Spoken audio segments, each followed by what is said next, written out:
umnumzana William Ruto okwelisekela likamongameli Uhuru Kenyatta kule minyaka ilithoba igqithileyo nangona esisibini singasavisisani ngoku.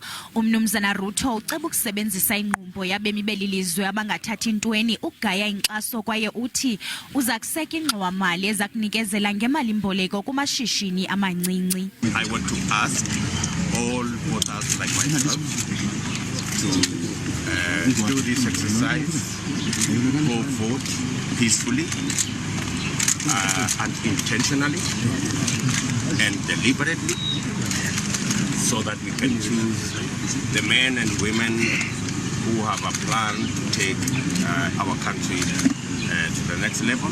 Ngaphandle kokonyula umongameli welilizwe, abemi baseKenya babalelwa ku-22.1 million kulindeleke ukuba bavotele namalungu endlu yowiso-mthetho, amalungu epalamente, amagosa amelamanina kunye namagosa aseburhulumenteni abalelwa kwi-1,500. OkaKenyatta wehla emva kokuhlala kwesi sihlalo sobongameli iminyaka elishumi evumelekileyo ngokomgaqo-siseko. Well, this is a day of voting. I think this is a day where we all want to pray that Kenyans vote, turn out and vote in peace. Ukanti umnumzana Kenyatta uxhasa inkokheli yeqela eliphikisayo kwesi sihlalo umnumzana Raila Odinga nothembise ngokwehlisa amatyala aseke nengxowa-mali ezakuxhasa uphuhliso loluntu. Ngelixa khuphisana naye umnumzana William Ruto ethembise ngokwehlisa imali-mboleko axhasa amashishini amancinci ukuze kuhlume uqoqosho.